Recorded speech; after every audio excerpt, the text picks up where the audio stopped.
Yo, what up? Welcome to another podcast. Well, it is a podcast. Welcome to another episode of Red Zone in the Lab podcast. We got Chuck in the building. We got Dog Tide in the building. And today we have an interview with Devin Jackson, NFL draft writer Devin Jackson from the Philadelphia Inquirer, joining us today. And we're going to talk draft. We're going to talk about day 3 prospects. We were talking a whole lot about day 1 and day 2 prospects, and we were talking too much about top 10 and number 7. So we're going to switch it up a little bit on today's episode. But before we get there, we got some, well, it ain't breaking no more, but the Commanders did sign another cornerback. We're going to get into that and some around the NFL stuff. And we got Chuck's Corner. Let's get to it. When I first stepped into RFK Stadium, I knew I'd found a home. The roar of the fans, the energy of the city, united as one, was unlike anything I'd ever experienced. RFK Stadium was the stage for the world's greatest in sports, culture, and entertainment. All in the heart of our nation's capital. It's time to revive that legacy.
Yo, what up?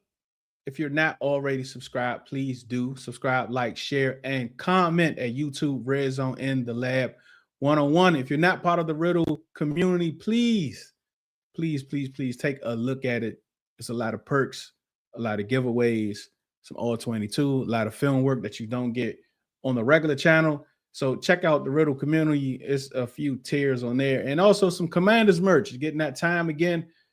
Check out the Commanders merch at RZInTheLab.com. Chuck, what's good with you today, bro? What's going on, man? Happy Thursday, everybody. Hope y'all doing well.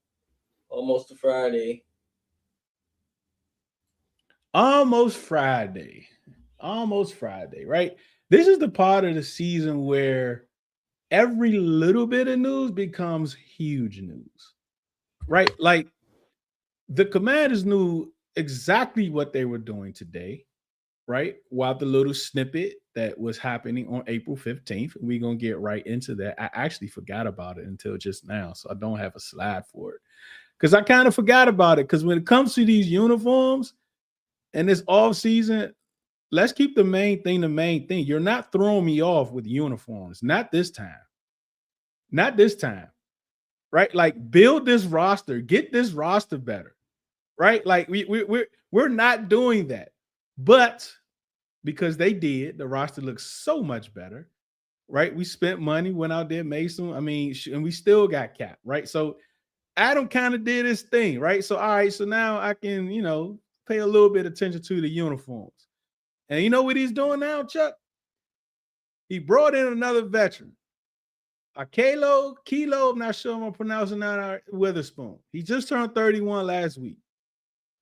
He has one more, Chuck. One more vet at 30 plus he can bring in. Just one. Right? And he's going to bring in another one around April 15th. And he wore number 54 for the last 2 years for the Commanders. I know what he's doing, Chuck. I know what he's doing. All right, so let's talk about Witherspoon right quick. NGA was good. Welcome. First of all, we cannot just automatically say that this is a depth piece, right? Like, even though we might believe that, we cannot automatically say, yeah, this is just a depth piece. Why? Right? Because Adam Peters drafted him when he was with the 49ers, right? He started 24 games over the last 3 years with the Rams, right? Last year he had I saw what the injury was, but I've never heard of that injury before. So we'll talk about that more next week. So he was injured, missed a few games, and then he injured it again in the wild card game. Right? And what did the Rams go out and do this offseason, Chuck? They went out this offseason, they paid both of their safeties, and they brought in via trade and free agency 2 of the top available cornerbacks. And they still got your boy Forbes too, Chuck. Oh, now it's my boy? All right. They got Cam Curl. I know that. That's Trail Boy, right? Trail Boy Forbes, right? So,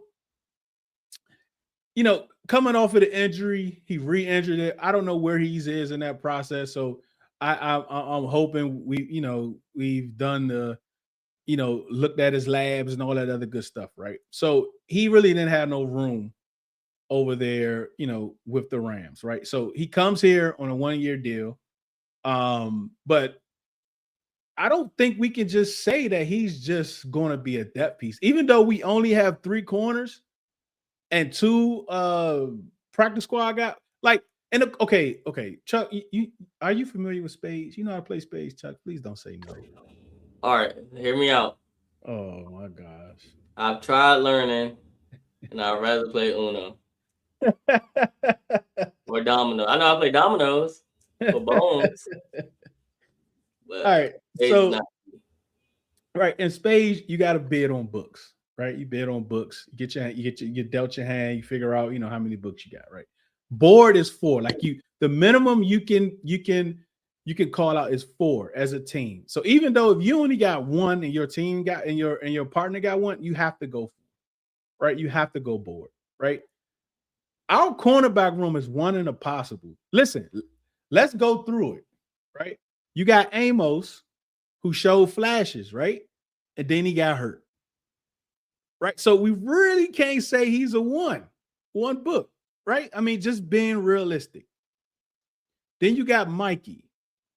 Mikey had an up and down year 1, and he made big plays within that year. And he also gave up big plays within that year, right? This past year, it was more downs than ups. But what we know that he's been more comfortable in the NFL at cornerback when he's able to play off of the ball, right? Because that's what he was best at in college, is being able to keep everything in front of him. So hopefully Durante Jones, because he did, like he spoke about that in his presser about him and Quan Martin, right? Playing that Robert, Jack, whatever you want to call it position, being able to be around the line of scrimmage to be able to cover different positions, be able to rush the quarterback, be good in run support. He is all of those things, right? But he's not doing that on a boundary, right? Because I think to maximize his talent, he need to be in a box, right? Just based off of college, right? Maybe he just can't get it, but maybe Durante understands that. And because in college, he wasn't just a nickel, right? He wasn't just a cover guy, right? They moved him around a lot. They sent them with pressures and different stuff like that. So we'll see how that turns out, right? And then who else we got? Oh, we got Amick, right? Amick, I think that's how you pronounce Amick. Is it Amick? Amik Robinson, I think. Meek. Yeah, let's go with Meek. What's up, Alante? Let's go with Meek, right? The new South. He is solid, right? Like he has the grit, he has the attitude, he has all of that to play the position, right? But with all that grit, you can't be getting beat, right? Like just because your mindset is like, oh yeah, I got beat this time, I'm good the next time. Like, no, bro, you can't keep getting beat, right? But we've seen him man up against the best in the league, right? So cool. I like that sign. I really like that sign, right? And then you got the other two dudes. You got the Vigors kid. You have the Darius Rush, the former HBCU. Like, so with those five, all you got is like one in a possible. Right? Like, that's what you got. If I had those cards in spades, I'm going one in a possible. Right? So you bring in this guy that has tons of experience. He has tons of experience. And I would not mind at all. I mean, I do not mind this signing, right? He's just turned 31. I think his birthday was like last week when I looked, right? When he's healthy, he's decent, right? He's not, somebody that's automatic coming. Oh yeah, like I would say this, Chuck. He is not preventing me from taking Mansour Delaney at pick 7. I'll say that. He's not preventing me from taking another cornerback at 71 either. But if they decide to not do that, he is somebody that can be a spot starter or a bridge starter for this upcoming year. Right? He's Jonathan Jones. He's replacing Jonathan Jones. I think that's a good upgrade over Jonathan Jones, though. But, I mean, it is, but he's an older player. He's 31. He has starting experience. So did Jonathan Jones. Jonathan Jones played well with the Patriots the year before he came here. But he's not somebody you're going to give a multi-year deal to. Like, he's a oneer for the rest of his career for sure. Right? He has a lot of playing experience. 7 pass breakups last year. 32 tackles, 4 assists. He started 9 games. And of course, the injury last year, the year before that, he played 14 games, started 12. So he has starting experience. What's up, Cuddy? Is he the long-term answer? Absolutely not. He's not the long-term answer. Absolutely not. And I think that's about it for conversation about him. I don't know if you got anything, but I don't know. I'm not automatically saying that he's a depth piece. I want him to be a depth piece, and because we need cornerbacks with experience, we need depth, and I still think that we need a boundary corner, at least for competition. But where are you with Mikey though? Mikey gets grace from me. I know a lot of people were hard on him. Can you hear me? Can you hear me? Oh yeah, I can hear you now. Go ahead. Where are you with Mikey? Yeah, like Cuddy said, 90-man roster. Yeah, for sure. Yeah, Mikey gets grace from me, man, because like I was telling people early last year, like in the season, I was like, this man has a baby girl. Well, he has 2 kids, right? And one's like a young toddler, and the other one was a newborn. So that's a lot. You gotta go to practice, come home, and he got the Noah's Ark going on in his backyard too. So that's a lot to come home to, man. Like, you coming home from practice all day and you trying to get some sleep, but you can't because wifey been at home all day. So now it's your turn to take care of the kids. So you up even longer. Like, that stuff adds up, man. As much as you want to, as I don't know if he was trying to just fight through it and just play, but that stuff takes a toll on you mentally. It sort of ages you a little bit, But I mean, I can't speak too much on it. Like, I don't have any kids. Like, you probably have a better perspective than what I have, but I know from friends and family, talking to them and stuff. But he gets grace from me. He was still, in my opinion, the corner who showed up. yeah, he had some rough games, but he also ended with 4 interceptions. So he's always around the ball. It may be in bad positions or bad situations, but sometimes it's in great situations, especially from what we see in his rookie year. So he gets grace from me, man. I'm not really, throwing out the table on him just yet. I think they brought in more competition for him with a meet to see, like, hey, if you're going to sack again this year, your job's probably gone, buddy. So he gets grace from me. Hopefully he has a bounce back year, and with this D line that we're ramping up, he can probably get more opportunities. But this new guy, Weatherspoon, like I think it's a great pickup. Anybody's from that Rams defense for any of the past 4 years, I'm taking. It doesn't matter. Any of them DBs. That's like the NFL version of DBU to me. Besides the Seahawks, but I'm taking anybody from the Rams teams. What's up, Radar? The Michigan corner. Cuddy, Mikey got to pick a struggle. I'm trying to give him grace. And that's the thing, right? Because he's always around the football, right? Durante wants turnovers. He wants turnovers. I mean, Witten wanted turnovers, and he gave you turnovers. Yeah, that's just the fact of the matter, right? Like he gave you turnovers, right? And I think if we win more, you take that, right? Like if you're losing, getting turnovers, and you're still getting beat, is magnified that you're getting beat. Right. But if you're getting beat, getting turnovers, and you're winning games, you getting those turnovers is what's magnified. Because if you're winning games, that means that you're up, right? You're winning. So a lot of times that will put you in opportunities to get more turnovers. Right. So I think Mikey, so I think Mikey is a good player. I really do. I really do, but it's just like he has to keep the football and the player in front of him. Right. That's why a lot of times last year it was 3rd and 6, and he's 15 yards off the ball, 10, 12 yards off the football. Right. Because he's better with the ball in front of him, with him have cushion. Right. That's why I think that boundary corner, you can do that in certain sub packages, but to really maximize what we saw in college is to put him in those exact positions, similar to what Durante Jones said at his presser. Right. So we'll see how they use him.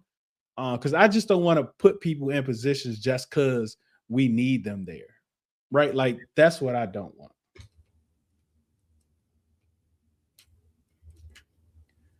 Oh, we get an email. Okay. All right. So, man, like I don't think they're meaningless picks. Yeah, I don't think it's meaningless. Right. I don't think anytime you flip the field is not meaningless. Right. It becomes meaningless when your offense don't score because of it. Yep. Right. So it's kind of like a two-way thing. And a lot of your favorite DBs be getting cooked. Yeah. A lot of them. DB is a hard position in general. All right, let's see what we got here, right? We have I honestly forgot about it, but we're gonna put it on the screen because I don't even have a thumbnail for it. Uniform thing? Yeah. Let's take a look at that video.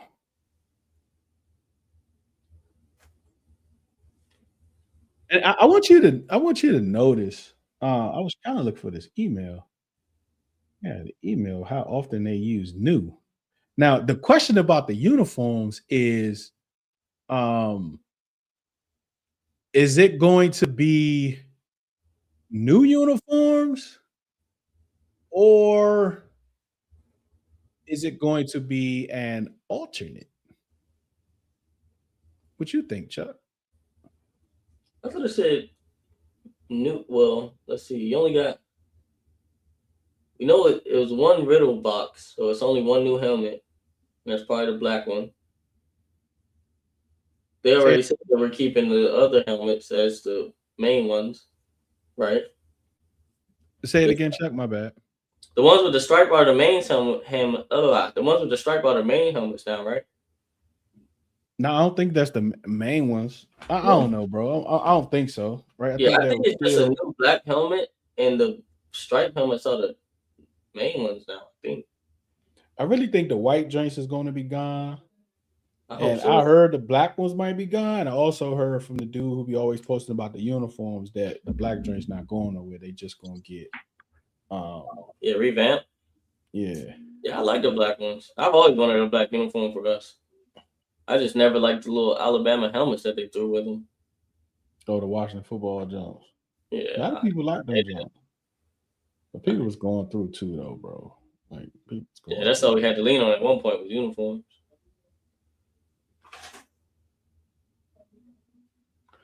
All right, let's see what they got. Let's take a look.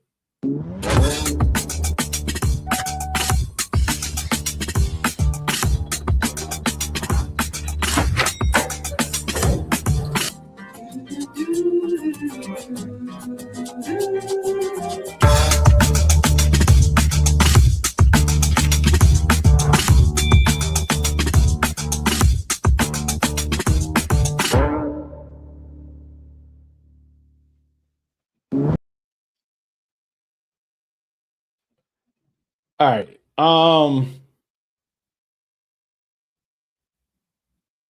I think something that we got to pay attention to is this part.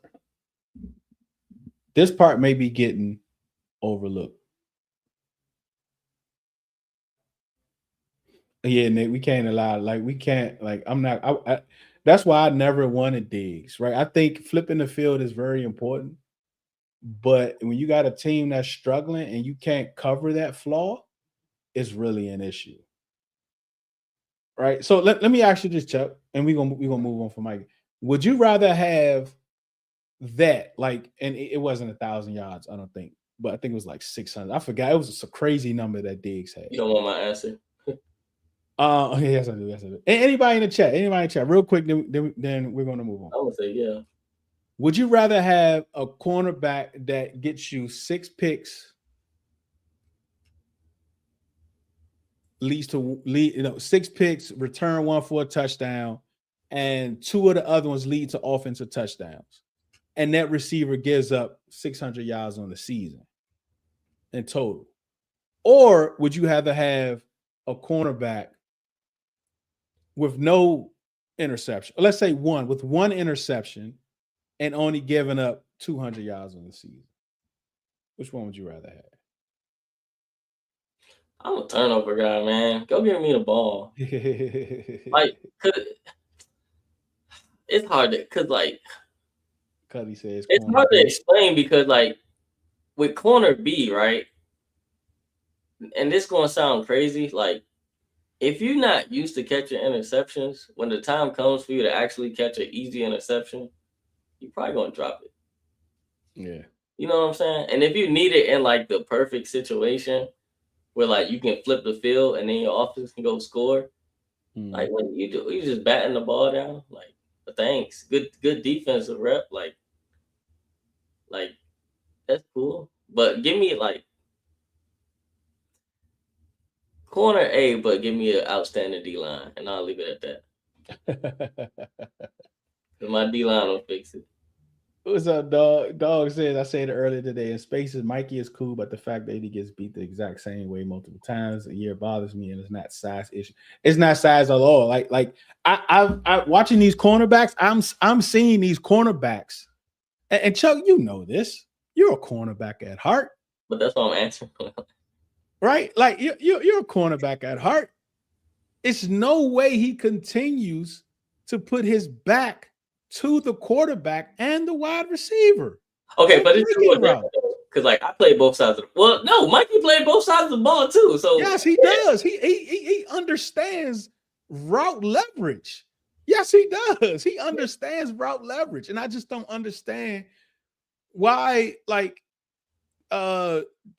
these coaches, Gay and the other dude, is not seeing this. If I'm seeing this at home and at the stadium, why are they not seeing this? Why does this continue to be an issue? This has nothing to do with talent. This has nothing to do with he's not good. This has everything to do with technique. Fix it. Now, because you don't have the recover speed to do that. Yeah.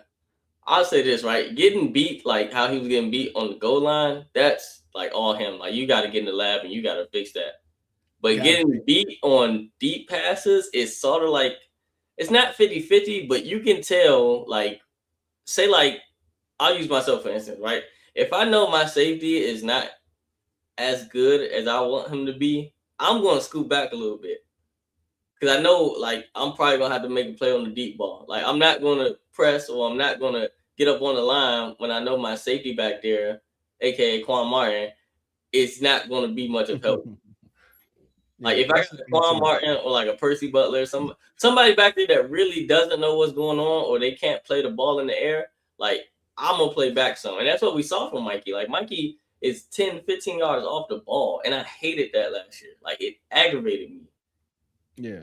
Because I mean, he kind of played that way in college too, right? And he was more effective because what was around him too, right? Like he had some pieces around him that he can trust. And I think Nico's with you. Like he's going to take Nation, right? And yeah, we just talked about his footwork. It's like, bro, it's like you see it like, and in some instances you see he has some great footwork. In the other instances, it's poor. And that's coaching. That's reiterating these issues every practice. Every single practice, you need to work on this. Every single practice. You need to stay 20 minutes behind and do these specific drills or an hour behind, right? Like hire you another nanny, hire you a farmer.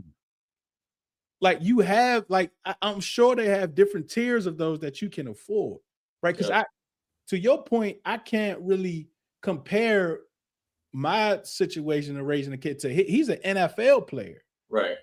Like this is all he's an NFL player, bro. Like you know what I'm saying. So he has resources, obviously that I don't have, right? So you have to lock in at some point into the season, right? And I know like these guys are human, but they also have like even for us, like depending on what type of job you do.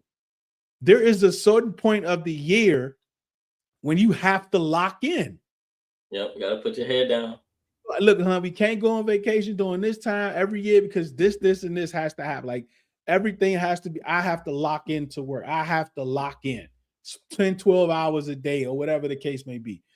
Right. Or those people that get inventory in like Thursdays or something or whatever. Or like, I remember when I worked at a hardware store some years back. And we should get deliveries like Monday morning, Thursday mornings. They ain't want nobody taking off because everybody has to lock in. So it's not like I'm asking him to do something that's not normal across the board.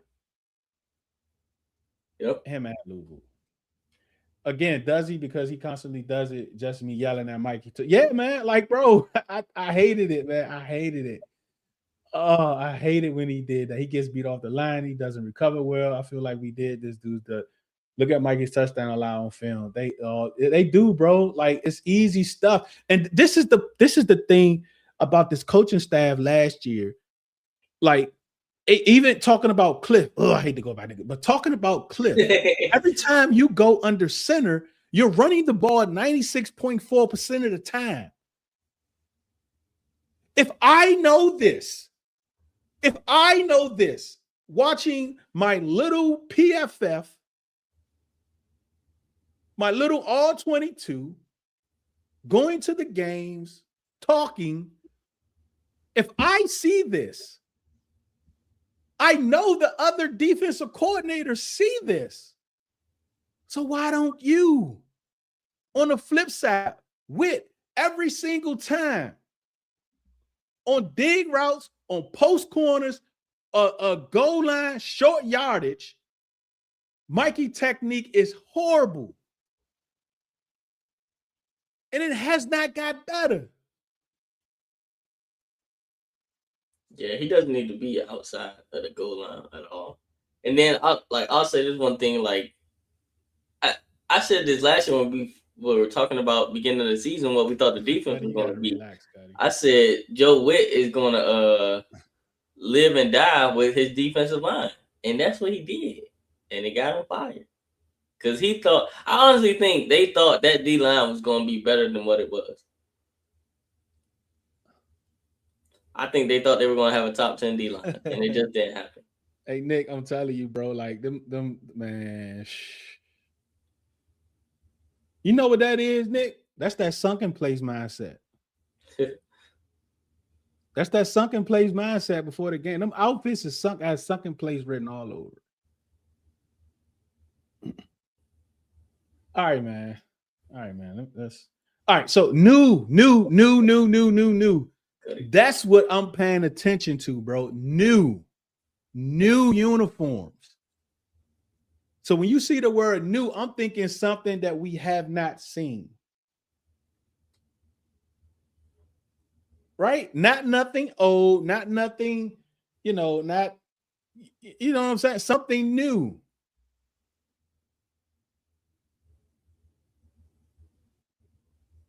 Can an alternate be new?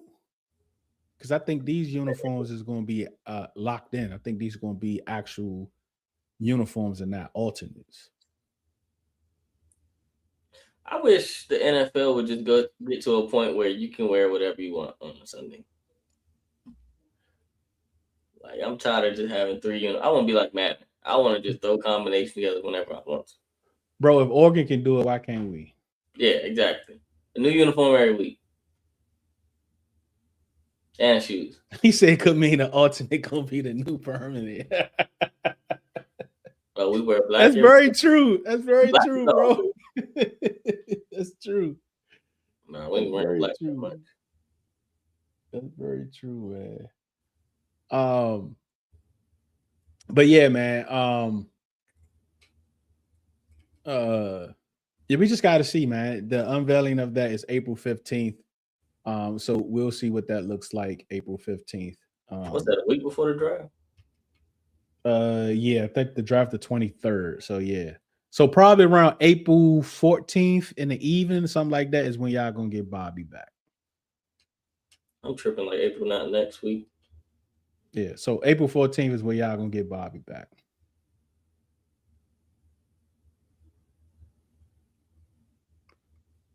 I want that spear, man. I've been wanting that uniform for like my whole life. But the helmet is part of the uniform, right? What you mean? I mean, like when they say uniform, that means the helmet too, right? The socks, and some pants, the jersey. Who hasn't switched up their uniform yet? I mean, the helmet yet? Like, well, everybody has, but I mean, in general, I think the Browns only got one alternate helmet. Oh yeah, they got the joint with the all white, right? Oh, the all white one. So they have the new jersey on the stage. That ain't better be fine, man. Yeah, it better be.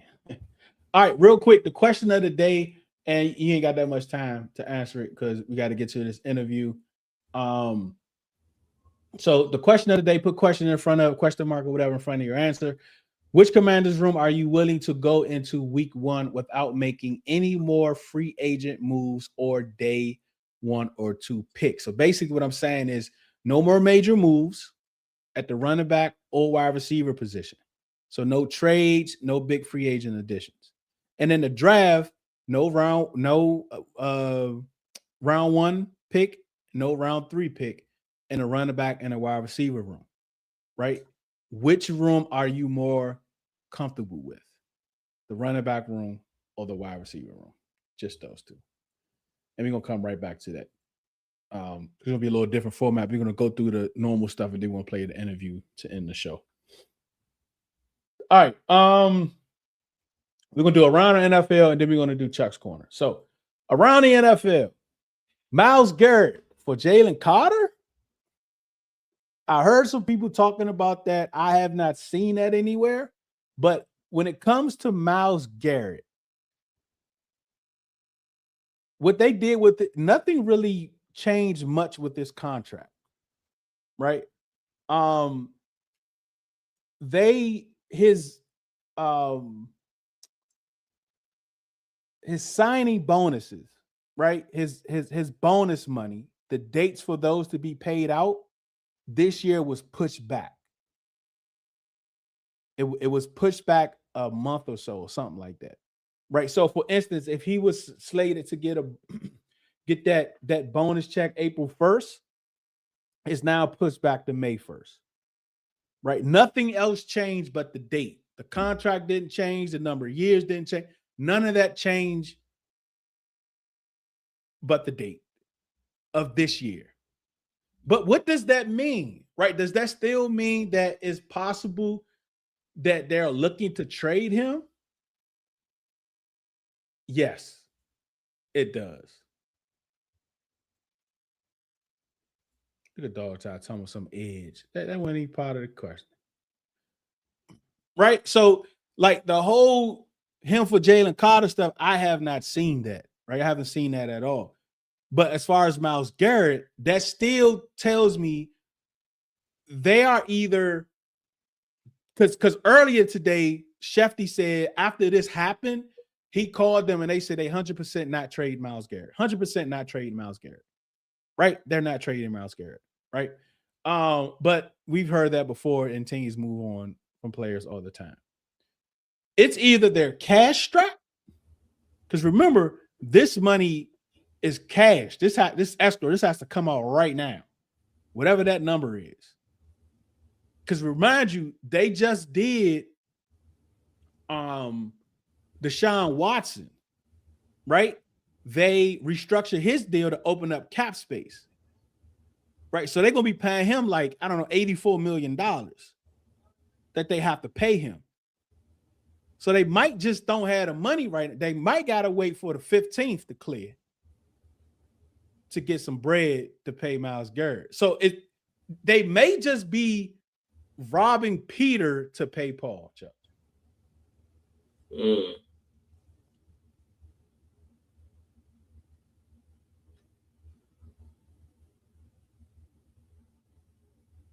Right? So I don't think we'll see, right? And they could have done this to trade him too, but I don't understand why, right? Unless they just don't want to, because if they trade him, because this is my thing, if they trade him, they're either trying to work out a trade, so they don't want to have to pay that money right now up front. They want whoever takes on that contract to pay the money out. But I just don't understand how that works. Like the money's still gonna have to be paid, right? So maybe they just don't want to pay. Like I don't know, but it's two things. They could be robbing Peter to pay Paul, or they could be trying to work out a trade, right? One or the other. We'll see. Brian Robinson Jr. signs with the Falcons. They got two B-Robs. Yep. They got two B-Robs now. Shout out to Brian Robinson getting the second contract. A lot of people thought that he was some type of missing piece from the team last year. No, he was not, bro. Contracts tell you how the league feels about you. When you're signed in free agency, tells you how the league feels about a player, regardless of how fans feel. Right?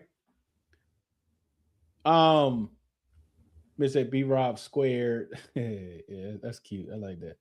B-Rob was always number 2. No. Edge is a room, but the question was about wide receiver and running back room. Those two rooms. I didn't have the full tweet up here. That's why I talked it and I spoke it. But if you see the tweet, you'll see the running back in the wide receiver room. All right, these replacement. Okay, so the replacement referees left, or they ended discussions early. So it looks like we are heading towards a referee strike. But the report is, Chuck, that the NFL are prepping these quote unquote replacement refs to get a lot of assistance from New York and from AI technology. Right? I think the actual referees is hustling backwards. Right? Because first of all, you're not that good. Right? The NFL, every Monday, NFL teams send the NFL offices their complaints about the referees. We don't see those numbers. We only see the ones that happen in big games, probably primetime games, right? We hear those, or your own team. The referees have the stats, and I'm quite sure those stats are nasty, right? So if the NFL is going to go more to an AI system and more help from New York, if this goes like that Ohio game, the Hall of Fame game, Yeah. if the referees look somewhat flawless in that game with help from New York and the AI technology, they're gonna say, you know what? Cut that number in half again. Right? Because the referees need to understand that you're really nobody.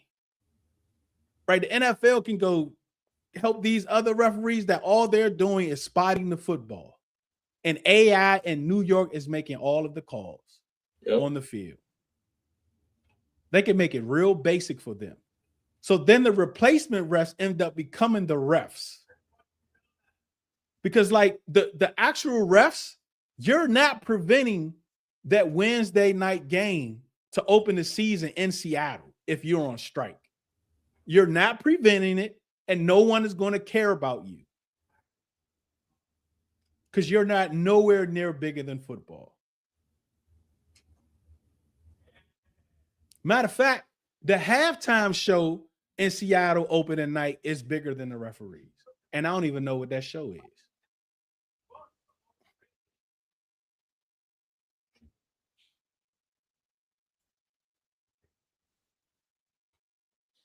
I don't know, man. We say got that Stevie Wonder vision. Oh, man. Yeah, man, the Joker, I mean, he might be after the draft. Referees going on strike, bro. Like, man, who cares? The real refs, the regular refs are like Patrick Starr said on SpongeBob. What's the difference? They hustling backwards for real, bro. They hustling backwards for real. All right, question of the day. Let's talk about this real quick, Chuck.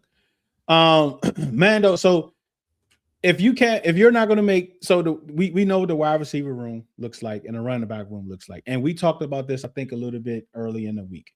When we would talk, remember we talked about how like consistent recent success, right? Last year, previous year, the wide receiver room, it has Terry McLaurin. He's been successful the past year, past two. Even when he hurt last year, he still came back. The games he played, he was still successful, right? So take Terry out, right? Then you got De'Ami Brown, who has 2 playoff games that he was good at, right? He went to a team last year. He played very well the first game, and then he went absent. The star got hurt. He went absent. They brought in, traded for somebody else, and they extended that player during the season and not him.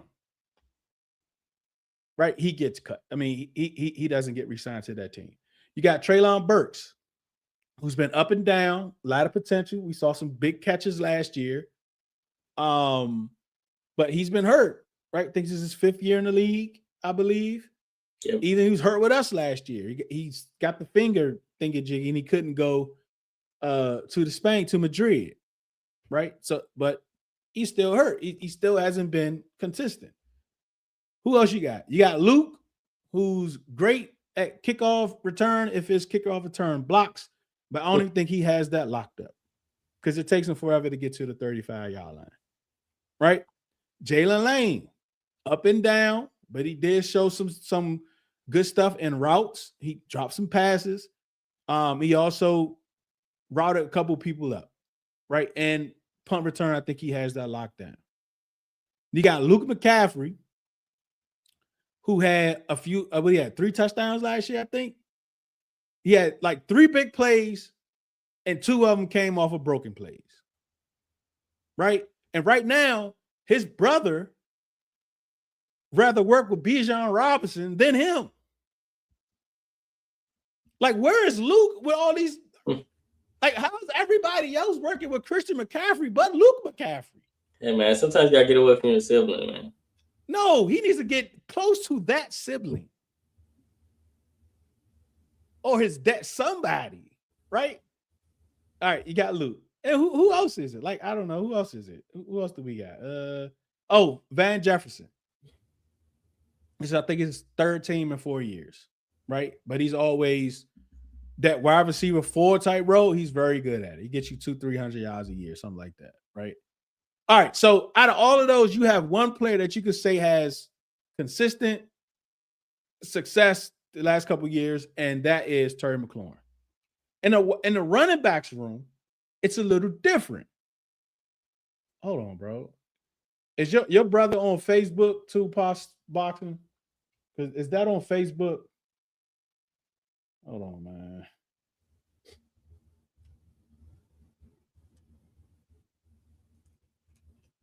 I ain't seen that. Nah, it ain't true, bro. He probably on Facebook. Yeah, he probably on Facebook. Tell him get off Facebook, Tupac.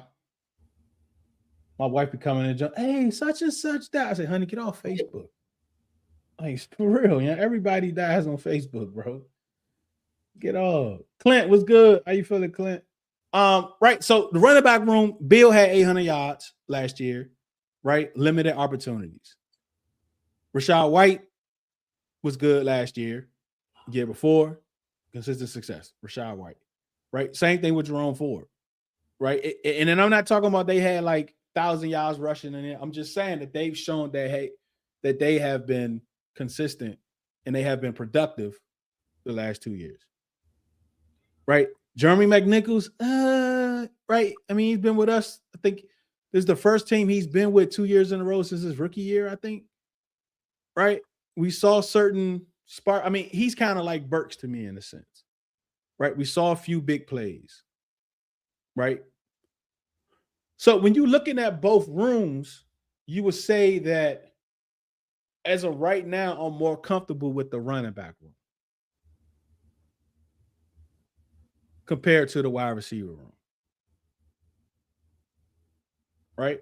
So that's why I asked, if we don't add any trades or big free agents to either one of those rooms or draft a player to any one of those rooms, day 1 or day 2 with pick 7 and pick 71, which room are you more comfortable with, Chuck, going into the off season? I mean, going into week 1.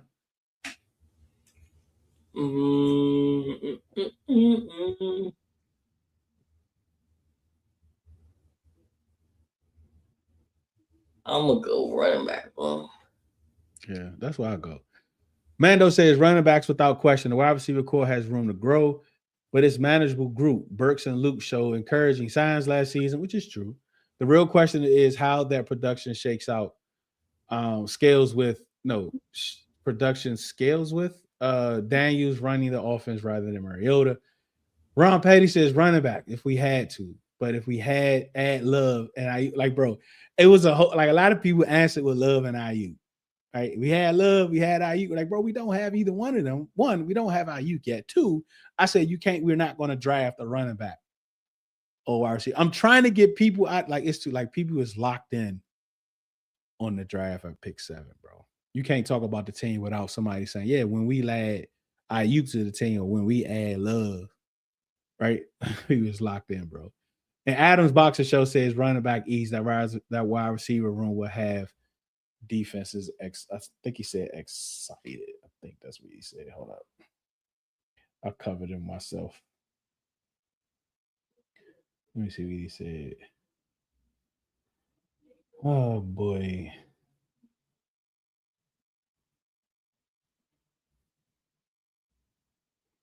They have defenses laughing. Come on, it was good. How you feeling, man? Look, Nick don't like IU. I mean, people think of 2023 IU, bro. That's what we looking at. Why receiver was our most plagued room? Our most plagued room. If we go offense and Love is not at 7, I'm taking the wide receiver. Absolutely, I think that's the case.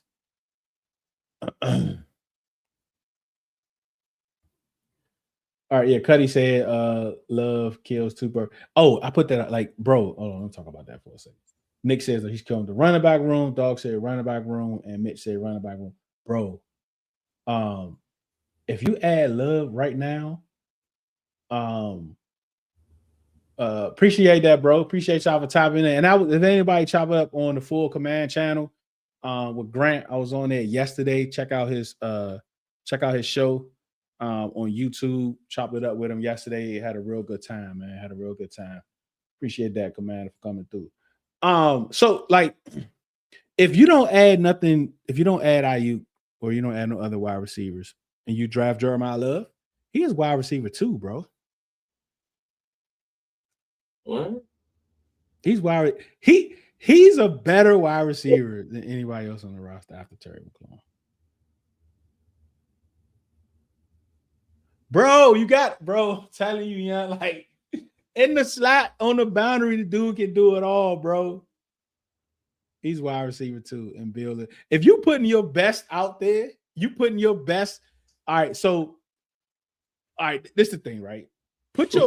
You got 5 skill positions, right? 2 wide receivers, a tight end, or 3 wide receivers, a tight end, 2 running back, whatever. You got 5 skill positions, right? Let me see. Let me make sure. Let me see. 1, 2, 3, 4. Yeah, you got 5 skill positions, right? What's up, Key? How you feeling? Everybody in the chat, right? And we're getting to the Devin Jackson interview when we talk about the draft, and we look at day 3. We focus a lot on day 3 and how we can really build this team. Because I think the 3rd round pick is going to be huge, and also think the 5th round pick is going to be very, very huge, right? So we talk about a lot of targets. So that's coming up after the corner, after question of the day, after all that good stuff. We're gonna play an interview with NFL draft writer Devin Jackson. All right, everybody in the chat, put your 3 top skill players on the field, right? 3 top skill players. Here's where I'm going. Chuck, you do it too, Chuck, and people in the chat, like, come on, your 5 top skill position players for the Commanders. Put them out there. If we draft Jeremiah Love, the 7th pick, add Jeremiah Love. No other wide receiver signings. Wide receivers, what we got. Who's your top 3 skill players?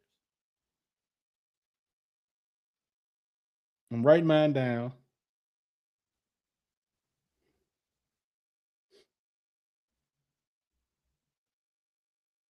Ugh. It gets a little rough. I don't know. Might end up with 2 running backs. We might have 3. Yeah, might have 3.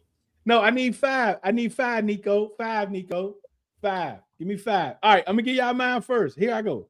Terry, Chig, Love, Bill, Rashad White. Our top 5 skill position players right now.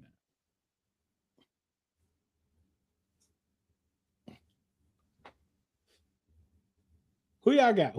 That's what I'm about to twat this too. My list the same as yours. Huh? My list the same as yours.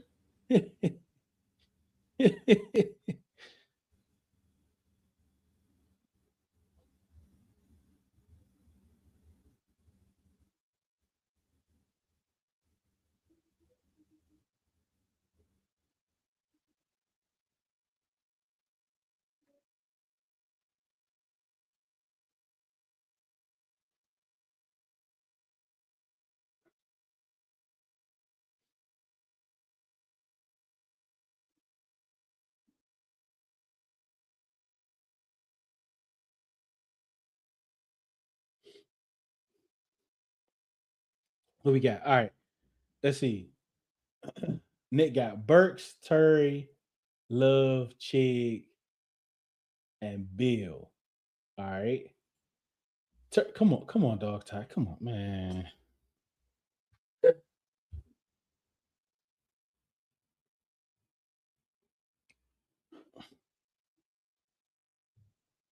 Stop that. Clint, Jade. No, can't count Jade. Can't count Jade. Let me put this in my tweet. No Jade.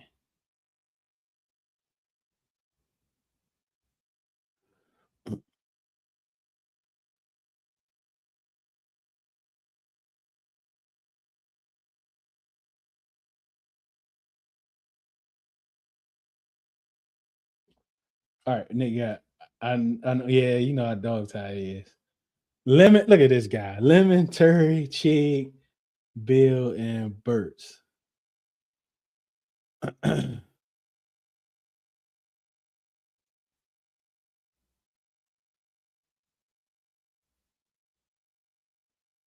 I stayed dog and Chig name, bro. OKON. OKON. There you go. KWO.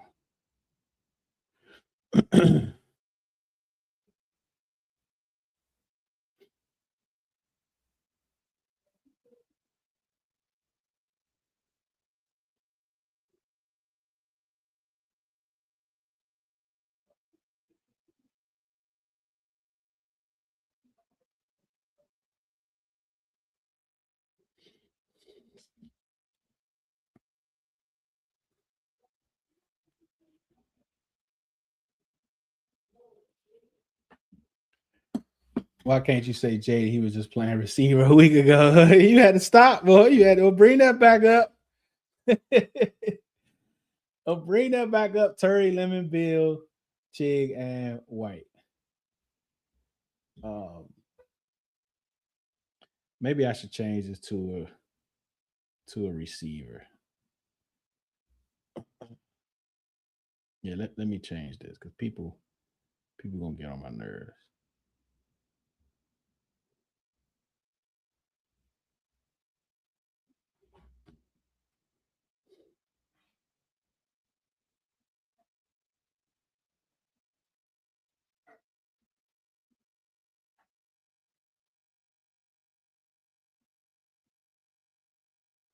I'm gonna go pick 7.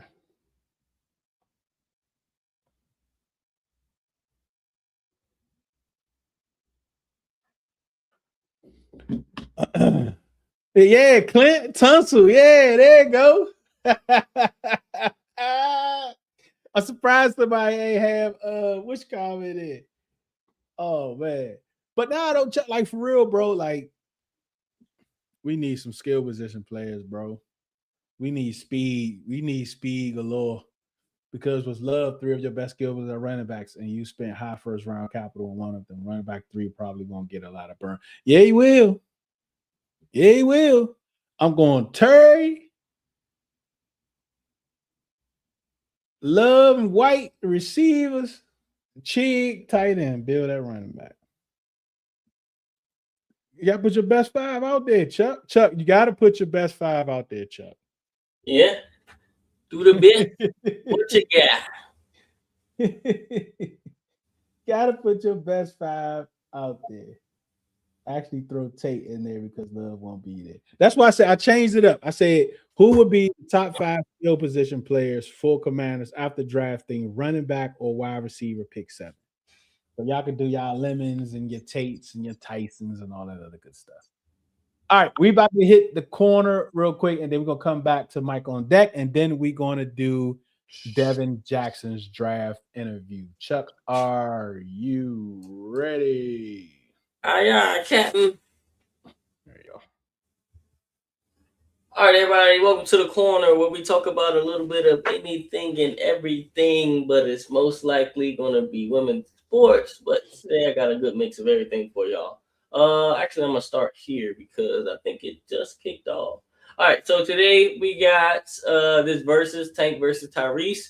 If you're a big R&B fan and you want to listen to that after you leave the podcast, go over and I don't even know what they're shooting it on, Apple Music or something like that.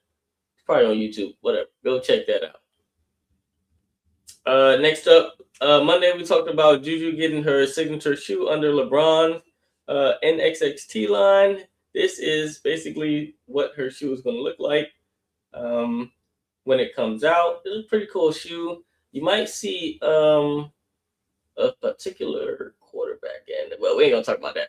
All right, moving right along, we have the sneaker releases for this weekend. All my foam posits, DMV heads, we got some foams coming out on the 27th. They're going to run you about $240. They do come in all sizes, though. So if you want to get your baby some, your girl some, You can definitely pick those up. Same thing for these Jordan 3s. Definitely gives like an Easter vibe. So you can check those out. Oh yeah. You check those out on the 28th. They're gonna run you about $215. You can wear that with your Easter outfit. Last thing we're going to talk about. Hold on, real quick, bro. Like, you know what they not gonna have? They're gonna have 2 13s. They're gonna have 2 size 13s. That's it. For the phones. Yep. Then I'm gonna have to wait. Then I'm gonna have to pay $360 for them. So my thing is, why are all the old retro phones getting this big Nike check on them? Like, why are they getting the Pro look? I don't know. I hate that. I don't like them. Nike check in the middle of them. Yeah, I don't like them. I don't like the two tones anyway. Like, I don't like. I mean, I have the black outer with the yellow inner. Like, I have those. Those are cool.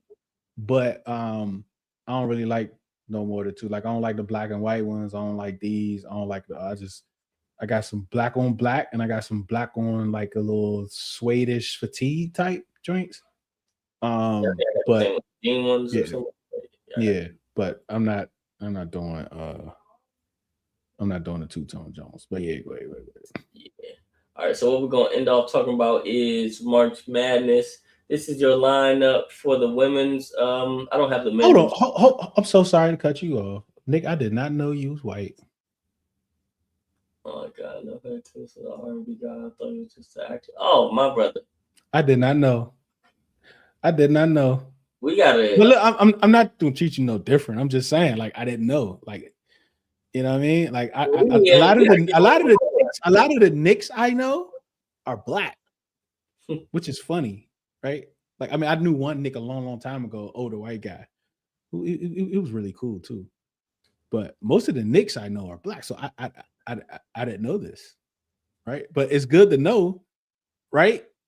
Like, because I might have said something, you might be like, huh? Right?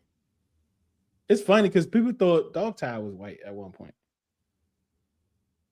Nick, if you're an R&B fan, go check out this verses after you watch this pod. Go check out the verses, and then you might find some new songs that you like from Tyrese. They old, but you might like them.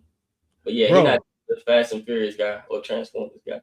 Bro, Tyrese got 2 hits, bro. Yeah, like, I don't smoke. He got 2 hits, bro. Tango and Cheat. He got the bus jump. When the jump was on the bus. And what, Sweet Lady? Yeah, that Sweet Lady drink. That's it. Like, that's the banger. Like, I don't know when he gonna play that. I got one more. What's the other jump? Oh, yeah, he got one more. That's why I said 2. I can't think of the other one. Sweet Lady always comes to mind for, because that's the drink that job put him on blast.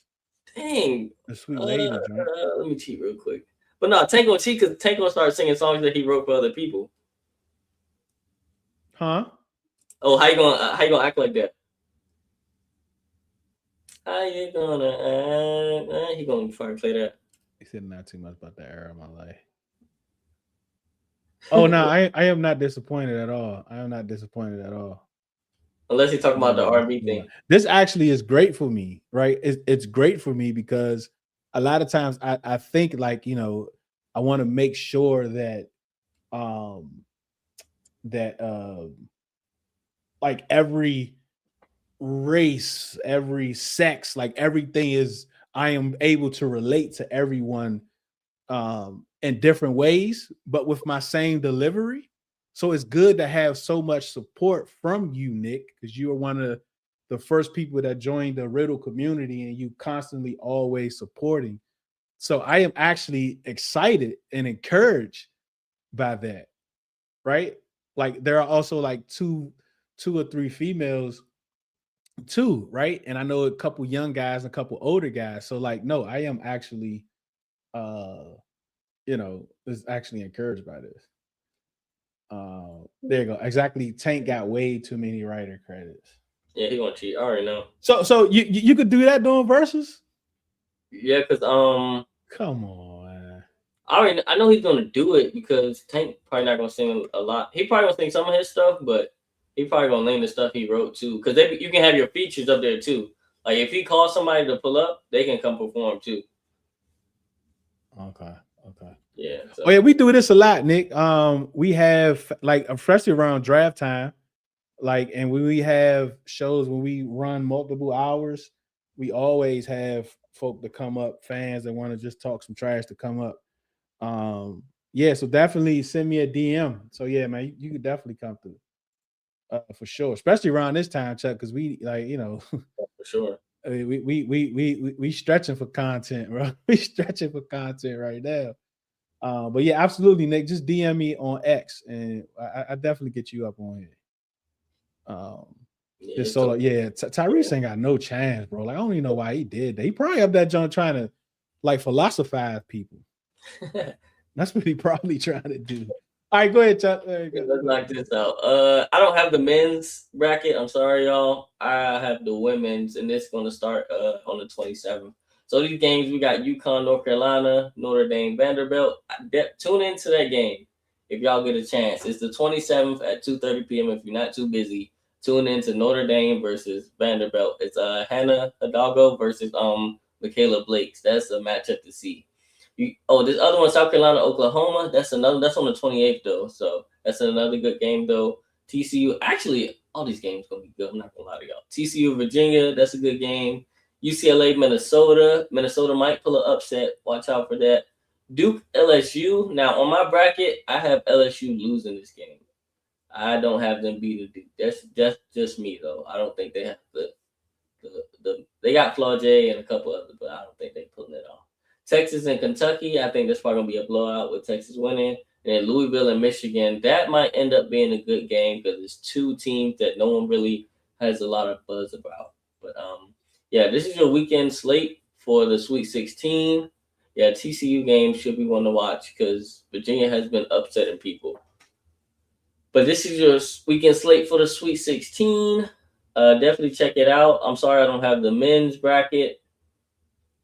But I think that's starting before the weekend. And that's all I got.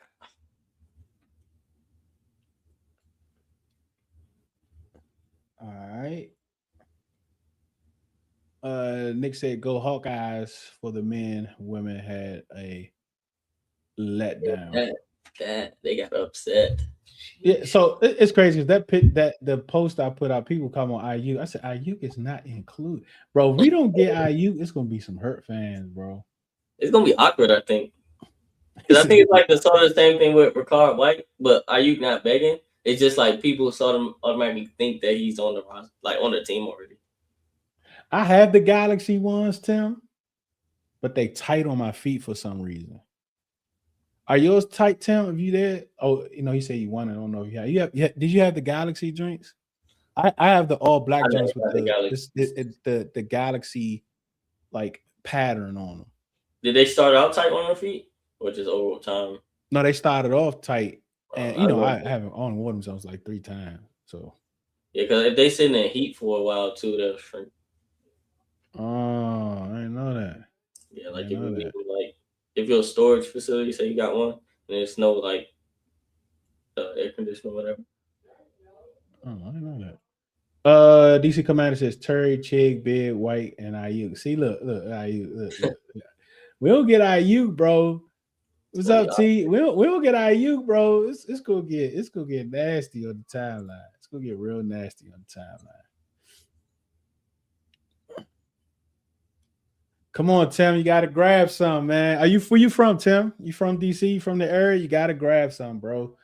The original black phone posits, I don't know what they did. Like, have you seen the original joints, Chuck? Because them joint, bro, them was the best shoes I've ever had. Them was the best, like that they are the number one universal shoe. You can wear those to church, you can wear them playing basketball, you can play football with them, you can wear them to school, you can wear them to the laundromat, you can throw them on to run to the ice cream truck. Please do not play football on phones. Huh? Don't play no football in no phone. Yeah, bro, the first black ones you could, bro. The first black ones you could, bro. Like them joints was like that, man. Them joints was like that. And I don't know what happened to them. I don't know what happened to them original joints. Okay, bet. Yeah, you gotta grab you some, Tim. You gotta grab you some, man. You gotta grab you some. Or at least some 990. No, you got some 990. You never know, man. Maybe one day one of the sponsors we be able to sponsor some phone pauses or something. You never know, man. We get on like a 6-7 game winning streak. I might get too happy and do a giveaway for some phone pauses or some Nike boots or some New Balance or something. I ain't Yeah, saying I'm a that. New Balance guy too. Like my wife, she laughs because the 990 V4 joints, like I always have to have a pair in the box and a pair I wear. Oh, yeah. I see why. You crazy. Right? Like I always gotta have a pair in the box and a pair I wear. Because I do the same thing actually. Yeah, see what I'm saying? And those are the only shoes I do that with are the V4 990s. I don't do those with any other shoe but those. I have to have a pair in the box and a pair that I wear. So once them joints I wear, like, and I start like, all right, it's enough, and I start wearing them joints like everywhere, like to the store, here, there. I might work out in whatever. And the ones in the box, I take out the box and them the joints I wear to, Yeah, whatever. And then I got to get another pair to be in a box. Like I always have to have, I usually always have 3 pairs of 990 V4s, which is insane. Right. But that's like our version of Air Force Ones though. Yeah. And I don't even, let me see. No, I do. I have some black Air Force Ones. I don't, they're not comfortable to me though. You know what's crazy? I never had a pair of Air Force One. Wow, that's crazy. Yeah, I never had no. I never had no. I never liked them. I had white. So my cousin used to design shoes. So we'll have the white joints and he'll design them, paint on them and all that. So I always had those joints. I'm trying to think, do I have a pair of them now? I don't think so. I think I gave them joints away a long time ago. But I do have a pair of black Air Force Ones. And I only bought those because I left my church shoes at home when I was out of town. And I went to Foot Locker and I bought some black Air Force One. It's the only reason why I got it. Oh man, OG DC born at Freeman's Hospital. Yeah, there it is. Marvin Gaye. I just can't sing. The only pair of Jordans I had were gifted to me a little while ago, but I've never worn them. I come from a big family, so there wasn't going to be Jordans and stuff. Yeah, I get you. I used to love going to the Nike outlet on road trips. I still do that, bro. When I go in different places, Deuce, I was playing football in the boots from Face Off. No, bro. So you never played football in Tim's before? No, I hooped in Tim's. Football, I play my socks before I play in a clunky shoe. Man, Nike boots and Tim's, man. Hot beat. I play. You got some strong feet, brother. Benjamin, what's good? How you been, man? Hold on. Are you booked from Spaces? Book Monster with the Debo joint? What's up, big book? Is that you? Yeah, man. DC is New Balance for sure. All this time, bro, I did not know that, bro. Book Monster on Spaces is Benjamin? Bro, I did not know that, bro. All this time, bro, you never told me that. Even in space, you never told me you was, this is crazy. I never knew that, bro. That this is Book from Spaces. Book be wilding too in Spaces.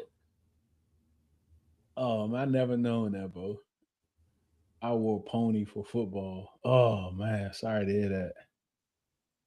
I love the 990s, 2010s. So the 2010 joints, I had the first gray ones that had a little reflective on there.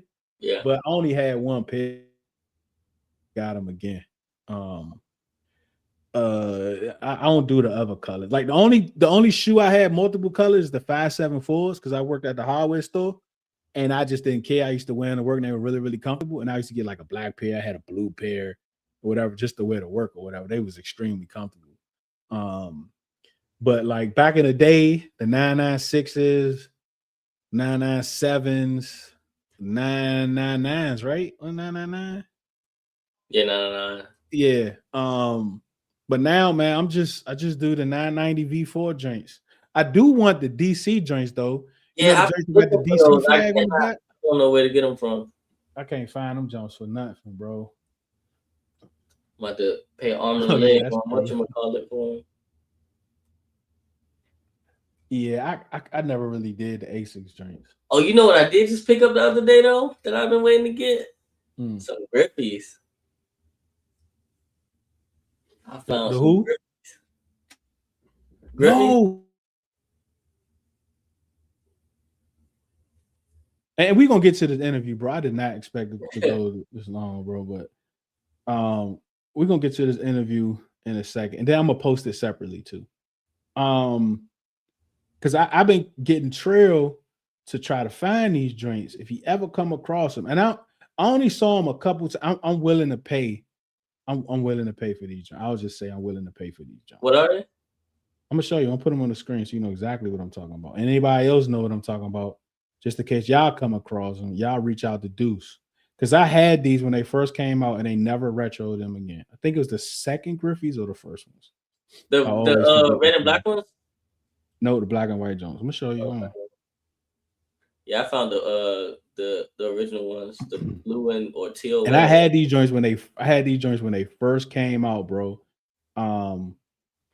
And I mean, I think I was like, I want to say high school or junior high, and they've never been retro, and I've seen them online, but they've never had my size. They've never had my size. You wear 13? Yeah, that's why I'm talking. Why I ain't gonna be talking about it, man. Golly, it's crazy. I get it.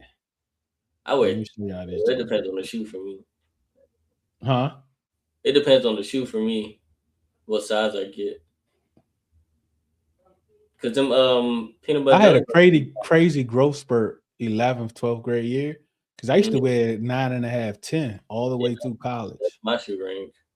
And then that joint just, and I was mad too. Cause I had my man's, he used to wear like a 6.5, but he used to cheat his feet so he could get the little kid price. Yeah, that's what I miss. and he used to be in school. He'd take his shoes off underneath the desk. Yeah, I love the 990s, bro. Yeah, that's dog. Yeah. But these joints right here, bro. Oh, yeah, I got the other ones. Oh my gosh, bro. I love, man. These my favorite shoe, bro. These my favorite. Y'all see this shoe, man. Reach out. Let dudes know 13. Right. And just send me the number. Don't say it's too much. Just send me what the number is. I could probably check. Send me what the number is, bro. Huh? I could probably check this weekend for you. The same place where I got my other grippies from. Yeah, please do, bro. Because I can't find them joints nowhere, man. I think I found like a 9 one time. Used joints. I'm glad they retro on these KDs because I'm about to get all of them. Because I could never get them growing up. So I'm about to relive all my glory days. Oh yeah, maybe I can do that. I mean, I know I dropped a lot these last few months, so maybe I get down to a 12. We'll see. Congratulations, man, on that weight loss, man. We should chop it up one day about that, Tim. We got this All One show coming up. We chop it up about that. I like the Ronnie Fee New Balance collaborations. What those? I don't know what those look like. I gotta see what those look like. Oh, that's the 3s. Okay, man, I love them joints, bro. And Randy Moss had a shoe similar to that. You remember them joints? The turf joints. They had the clear bottom, the turf bottom. I had them joints in 12th grade because when we played a team in Ohio, they had a turf field and I wore them joints then. The Randy Moss joints. I think they ain't look like those. Are they similar? The Randy Moss and Barry Sanders joints. You remember them joints? I think so. Back in the day? Yeah. Oh, hold on, Nick. Oh, we might got to end the show early. Hold on a second. Oh, he's off the link or something? Oh, he sent it in DM. Oh, these the two. Hold up. Let me get in on this. Let me get in on this big. Hey, Nick, go ahead, man. Nick, this is why. You see, all my black friends, ain't none of them can do this, Nick. You see what I'm saying? Yes, man. See what I'm saying, Nick? None of my black friends can do this. None of all these years, these last couple months, Chuck, Trail, my go-to dudes. Where Nick from? Nick from the DMV? I don't know. Where you from, Nick?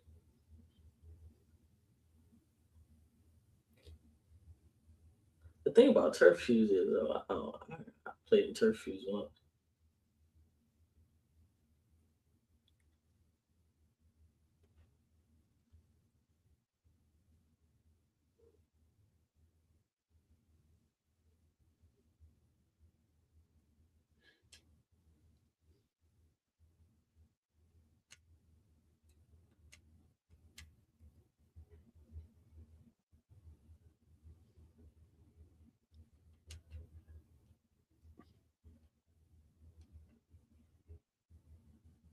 You might as well just start the interview, Deuce. Oh yeah, hold on, my bad. I'm locked in, bro. Just put this bid in. Hold on, put this bid in real quick. I'm locked in, bro. I'm locked in. My mom used to get me one pair of gray and one pair of black New Balance for school a year. Yeah, man. Yeah. Oh, y'all don't know what? Yeah. One day we're gonna probably on the all ones. Then we're gonna talk about what I wore to school, bro. Like I think. Yeah, I probably did. Pair of Jordans to like 7th grade, bro, and I didn't even know what pair I had. Oh, he was born in Arlington and moved down to Charlottesville. So he got a little bit in there. All right, man. Mike on deck this week, Sunday Velocity. We're going over the wide receivers again. We had like a couple of us was really, really busy. We wasn't really able to lock in last week. So we deleted that episode. We're going to come back with that episode because y'all deserve way more than what we put out last week. So we're coming back with the wide receivers. We're going to be more locked in, more tuned in Sunday at 8:35. So check in with that. We locked in. We're going to do wide receivers over again. And we're going to also bring up more day 3 prospects too. Because a lot of the day 1 and day 2 guys, y'all are already familiar with. So we're going to bring in more of the day 3 guys. Monday Riddle Radio on X from 8 to 10.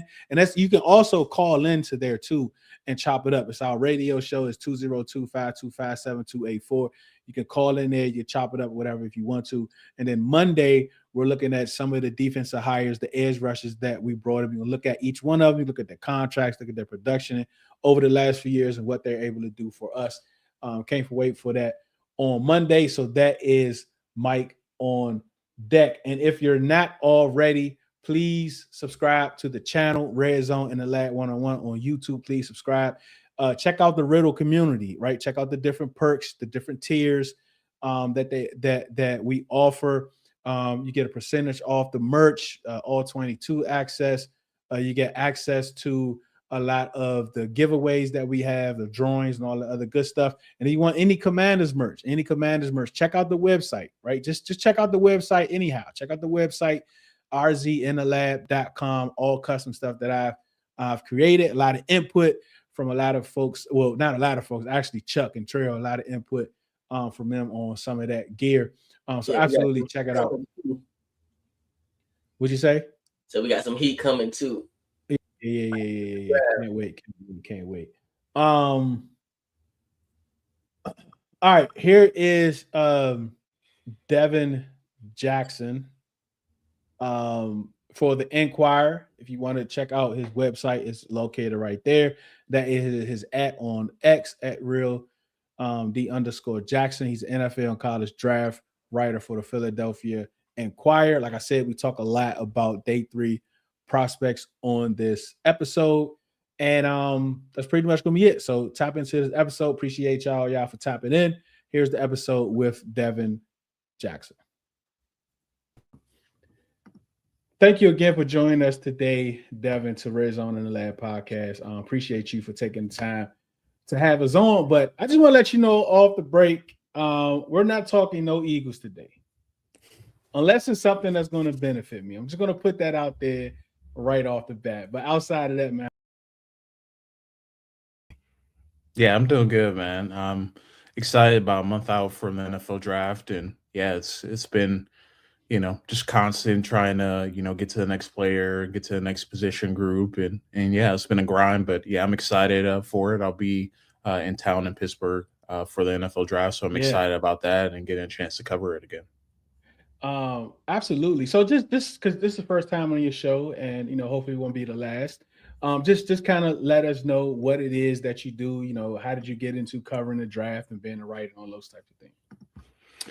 Yeah, so I followed the draft as long as I can remember. I was a kid, watching the NFL draft, watching college football, watching the NFL. So it's always been a big interest for me. But yeah, so I currently work at the Philadelphia Inquirer as a night sports editor, and in addition to doing that, I cover the NFL draft for the Inquirer and cover college football as well. And yeah, how I got into it, journalism is kind of been interesting path for me. I actually started out in TV and worked in TV for about 2.5 years, being some on camera, some behind the scenes, doing some behind the scenes website stuff and all those different things. Then after that, I went and worked in New Orleans at the Times-Picayune, the newspaper down in New Orleans, and then landing at the Inquirer. But yeah, with the draft, I've been following it actually closely since the 2019 class and just doing it on my own. And really from 2019 until the 2022 classes, I did it all by myself. So watching film, following the draft, and from the summer scouting into the season and into postseason and into the draft process. Follow all those players, interview players, watch the Shrine Bowl and Senior Bowl tapes, all that different stuff. And then when I got to the Inquirer in 2022, in the fall of that year, they asked me to do NFL draft stuff. So from that point on, I've been going to the NFL draft, different things. So the Senior Bowl, and I went to the Shrine Bowl this past year, or this year, earlier this year. I've been to the NFL draft twice, and this will be my third time this year. Been to the combine the last 4 years. So yeah, it's been a super fun process, and yeah, I've been really excited and fortunate to get a chance to get paid to write about draft prospects. Something I was doing for free before, and now I get a chance to get paid and get my work featured, in the Inquirer and in the paper. So it's been really cool. Yeah, I absolutely expect to see you next year because it's in DC, right? Yeah, absolutely. But yeah, listen. I appreciate your grind. I respect your grind. I appreciate it, right? Because I was always the type. Because I have a few of my co-hosts who follow the draft, and they do a lot of the draft stuff, and I just copy off their papers for the last few years, right? But this year, I said, you know what? I'm going to go in and I'm going to try to profile at least 30 prospects. I did 4. He still got some time. So you get about 10. You get about 10 more in there.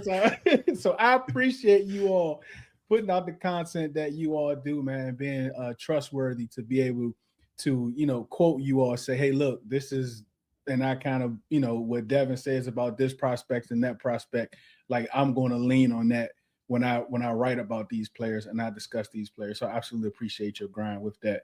And this is going to be pretty much based on day 3 prospects, right? Because we hear a lot about day 1 and day 2 prospects, but your team is built in on day 3, right? So just based on like I said, this conversation on day 3 prospects, how do you balance the production versus the upside on these day 3 prospects?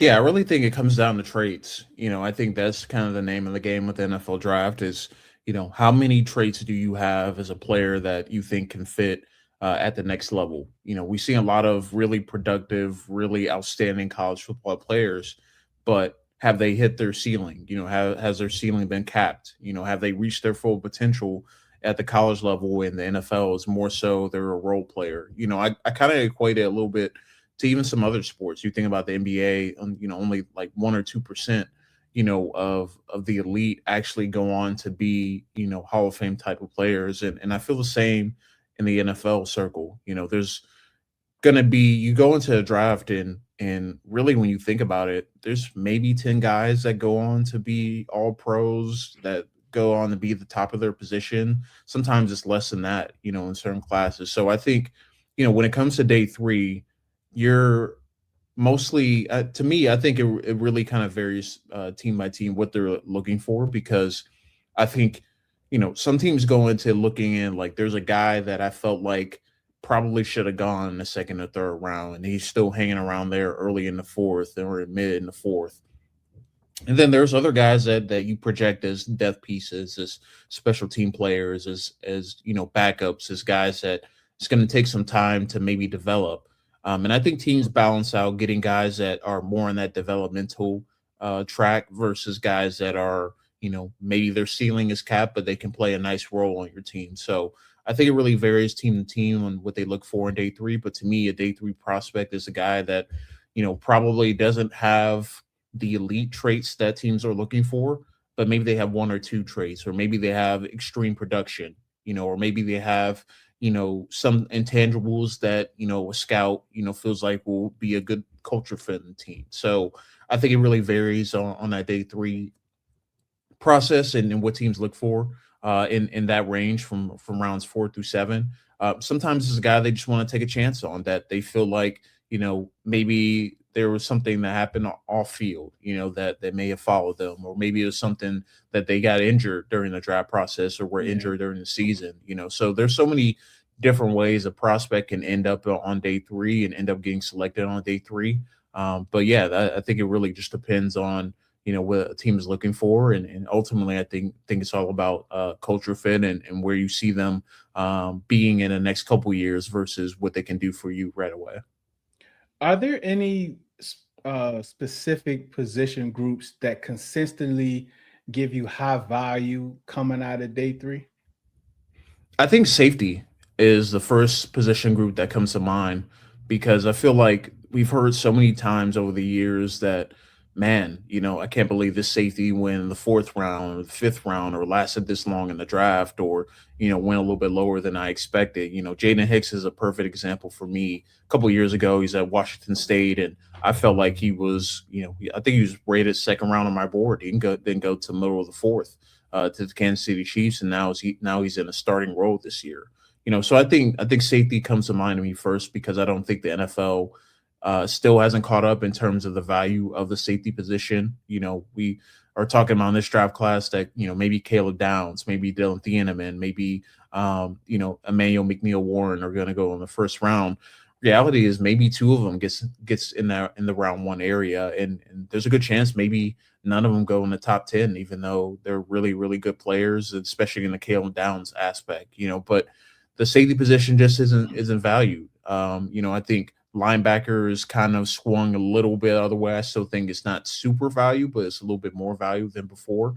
But safety remains a hard one to project, because it really depends on what teams are looking for in a safety. Some prefer more of a box safety. Some prefer more of a single high guy, maybe a guy that can play more of a free safety role, maybe a nickel safety hybrid. There's so many different ways that you can categorize a safety that I feel like the value of it still hasn't caught up, and you end up having guys that end up hitting on day 3 because, all they need is an opportunity. Your injury or 2 away, really, even as a day 3 pick as a safety, from getting thrown to the fire, and I think about Reed Blankenship for the Eagles, who just went on and signed a free agent deal with the Houston Texans, but he was a former UDFA, wasn't expected to play, stepped in 2022, then became the full-time starter in 2023, 2024, and 2025, so I really think the safety position, is the one that when you circle it and look at it, it's the hardest one to figure out when maybe the next flurry or when the run of safeties are going to happen. And oftentimes it's late on day 2 and early day 3, and you end up getting guys that probably shouldn't be there that end up being there. Are there any players that kind of pop out to you? A couple pairs, 3, however many you got, that's going to absolutely outplay their draft position from day 3? Yeah, I was writing up some profiles last night, and there's a couple of guys that come to mind for me. The first one to me is Devin Marshall, the NC State corner. He went down to the Shrine Bowl and had a really good performance there. Only practiced 2 of the 4 days, but was so good that he didn't need to practice, the rest of the week. He didn't get a combine invite. He's a guy that has outstanding ball production. There was a game against Florida State that he came in and he had. I believe 1 or 2 interceptions and like 8 pass breakups in that game. They kept targeting him and he kept knocking the ball away and, being, aggressive and, getting his hands on the football and all those different things. So it was super fun to watch him and see, what he was able to do. And just seeing this draft process and seeing it unfold. NC State's pro day is happening today on Tuesday. And I'm really eager to see, what happens with him and see where he ends up at in the draft. Because I think, I have him in the 4th, 5th round area. A lot of people are projecting him a little bit later, maybe 6th, maybe 7th round. But to me, I think he's a guy that will absolutely outplay his draft status because I do think he has some starting level traits. And I think a team is really gonna like when they get out of him. So he's the first guy to me that stands out. Zane Durant, the Penn State defensive tackle, is another one that stands out to me. He's a little bit on the smaller side. I think he's like 6'1", 290. Doesn't have a lot of long arm or arm length, but he really relies on his speed and that explosiveness to make plays in the backfield, be disruptive as a pass rusher, and I think he's a guy that's going to find a nice role in an NFL team, maybe a rotational role. Maybe he ends up being more of a third down sub package player where they're using him on stunts and whatnot and bringing him on the field to get after the quarterback. But I think he's a guy that can turn out to be a really productive pro, even though he's probably going to go on day 3 because even after his explosive testing and he's a very unique athlete. But I think his size and then his lack of production as a senior is going to cause him go on day 3. But I can absolutely see him carving a nice role in the NFL. You mentioned the Shrine Bowl and senior week. Are those practices more important than the combine? I think it really depends on the position.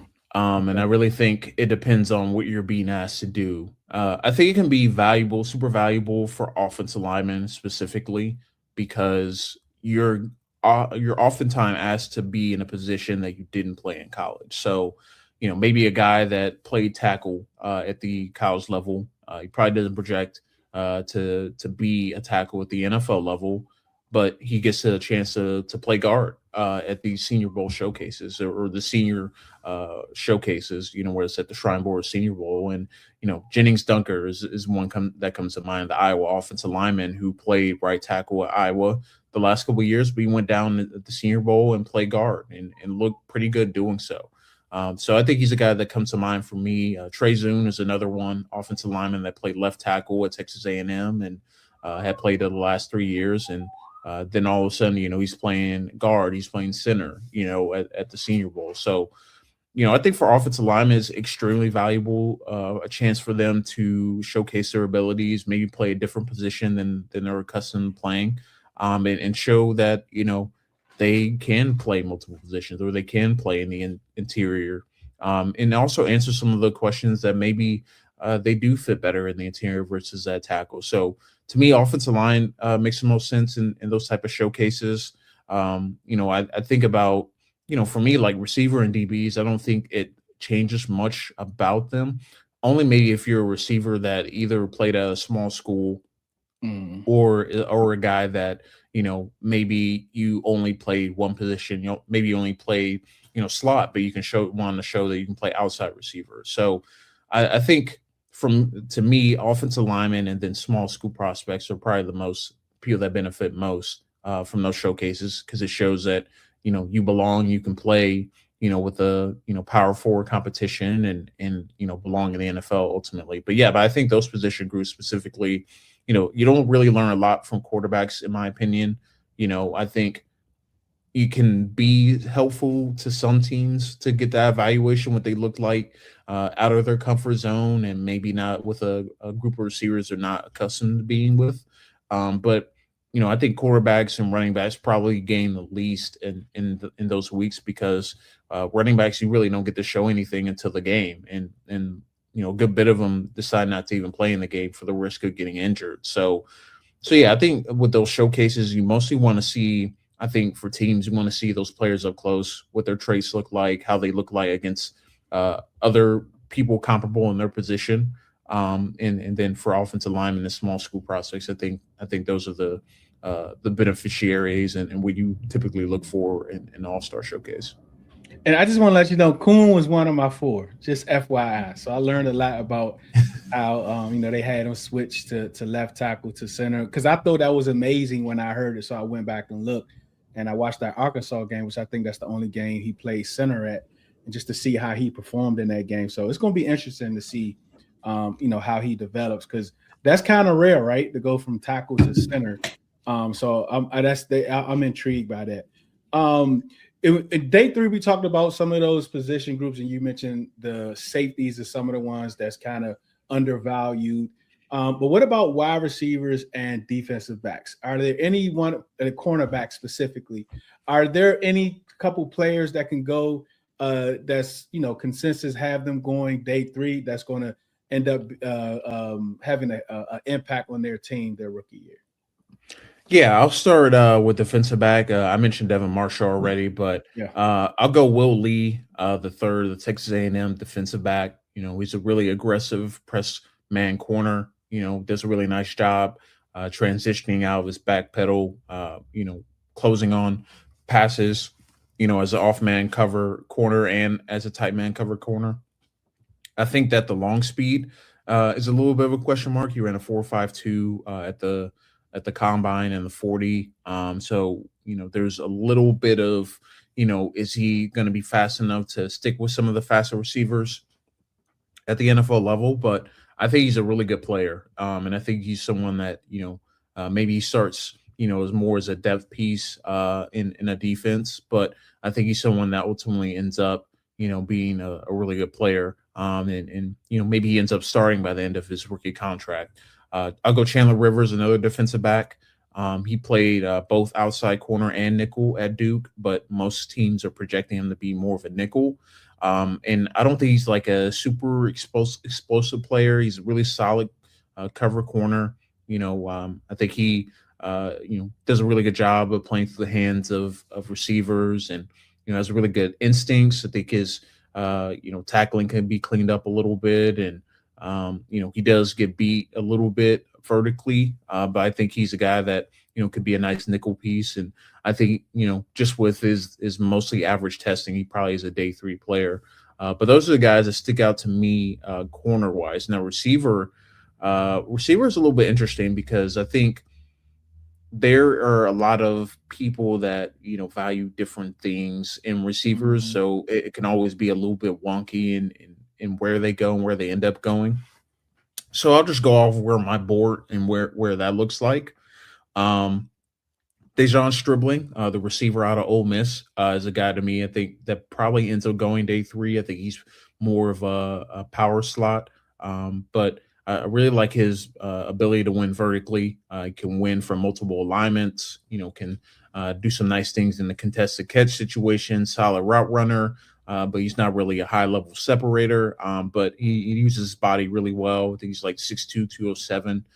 So I really like what he brings to the table. And I think he can be someone that, ends up popping from being a day 3 pick to, potentially finding a role as a rookie. And I'll go one more receiver here to kind of round out the question. Deion Burks, the receiver from Oklahoma, who – I think he has been kind of on the end of just not great quarterback play, unfortunately, in his career. But he's a smaller receiver. I think he's like 5'9", 180.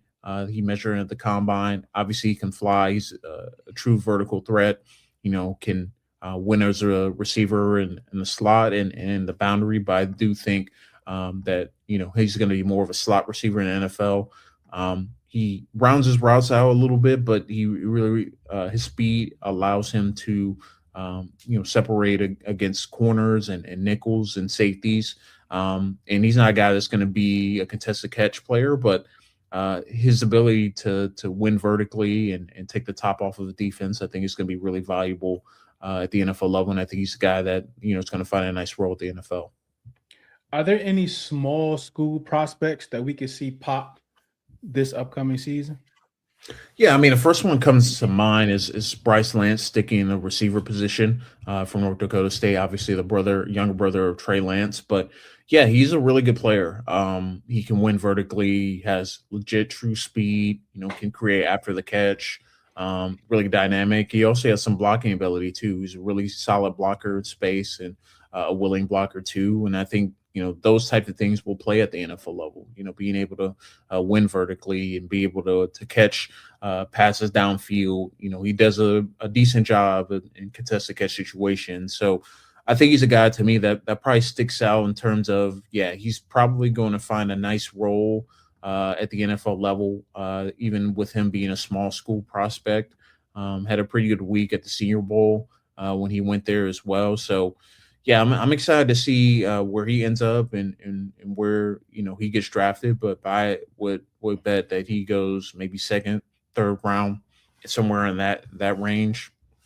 And then Charles Demings, the defensive back from Stephen F. Austin. I really like his tape, his competitive, his feistiness. He's probably a day 3 player, a little bit on the smaller side, but I really like what he brings to the table. I think he's a really good player, and I could see him being, a nice role player. Maybe he plays some nickel, at the NFL level.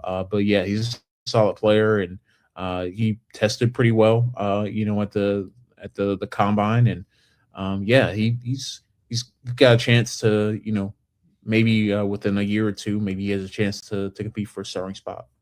And that was Charlie Demings, you said? Charles Demings, yeah. Charles Demings. Okay. Because PFSN has Charlie in there. Because I was kind of, when I was doing a mock the other day, my 2.0, I was kind of looking at him and just kind of, because I saw him there, I kind of looked at some of his traits. I'm not counting that as my 4. I'm just saying I looked at him. But it was interesting when I heard his name, and I heard you say his name. In your latest mock, you had multiple trades. What makes a team actually pull the trigger on a draft day trade? Yeah, I think there's 2 things: a player that's higher on their board, and then value. I think teams are always looking for value in NFL draft, and value is a different meaning for different teams. Value can mean like you're getting the best bang for your buck in the trade. So are you unloading 2027 capital for this trade? I think that's kind of where teams kind of have a hang up is, all right, maybe I'll give up a pick or 2 in this draft class, but if the next draft class is projected to be really good or have some really elite players, you're not wanting to move off of that, off of that pick. So, in my mock, I kind of took that in mind. Like, I think the NFL views the 2027 class a little bit more favorably than 2026. So when you're going in and trying to make these trades, I'm trying to think of like, what would they give up? What would they feel comfortable giving up to make this trade happen? And a lot of the times, if you are going to give up a pick, in the next year's class, you probably want to give up like a 5th or 6th round pick. You don't want to give up a premium like 3rd round pick for next year or 4th round. And then 2, like, I think there's a balance of like how many picks you have in this class and how many can you realistically make if you make the trade. I try not to handicap teams too much where they only have 3 picks, in the rest of the draft class, because I don't feel like that's super realistic. But there are some teams that do go all in a little bit, and maybe their draft is finished by mid 4th round, end of the 5th round, and they don't want to pick anymore. So I think those are always considerations you make when you're trying to project trades. You're trying to project, what it might look like for a team, and then try to go through the process and see, is this a player that would actually make sense for them in where they are in the team building aspect. So an example I can use here is Carolina. I had them trading up from 19 to 13 to take Kean Sadiq. Well, I look at their offseason and they're going all in. They paid big money to Jalen Phillips. They signed Devin Lloyd. They really revamped their defense. They've taken receivers over the last couple drafts as well. Obviously, Tech McMillan and Xavier Legette. All right, what do they need now? Yeah, probably they need a tight end, a true, vertical threat, someone that can really attack the seams. And, you're trying to surround as much talent as they can around Bryce Young and kind of a do or die year for him, and figure out if he's going to be the future for them or not. So why not give him the most assets to do so? So that's kind of what I go into thinking is like, are you ready to, go all in? Are you ready to compete right now? Do you feel like you have the pieces to compete? And I think that's what NFL teams think about when they make trades is, where are we in the team building process? It's a big reason why I had like the Dolphins trade back a lot. I had the Browns trade back a couple times. They're not ready to compete. They're not ready to, take that next step as a football team. And that's why I see a team like the Tampa Bay Bucks, trade up and get David Bailey because he was there at 11, So I think about those kind of things, making the trades. I also try to make trades in general because I feel like, we're in this point of the process, where we're about a month out. Teams are not going to stand pat, in my opinion. I don't think we're going to go through and everyone's going to pick at the same exact spot, all 32 picks, and especially in the first round. So that's why I did one trade and I was like, I feel like there could be more. And then I just ended up with 7 because, it just feels like, maybe this team feels like they can move up to get this guy, or, maybe they feel like this can be a position that they fill. Obviously everyone's not going to agree with the players that you trade up for, but I think it's more so the process and trying to really get, deep into like what they might end up doing, because obviously there's a million ways that the draft can play out on draft day. But, you also got to keep in mind that you can't just submit all 32 picks with no movement and expect it to be what it's going to be like on draft night. I need more and more Ty Simpson talk on X, and Devin, if you can help me out, I need more Ty Simpson talk on the timeline, because the more Ty Simpson we see, the higher I think he'll go. But where are you in that conversation about Mendoza and Ty Simpson that kind of started yesterday? Yeah, for me, Mendoza is a clear QB1. I understand the allure about Ty Simpson.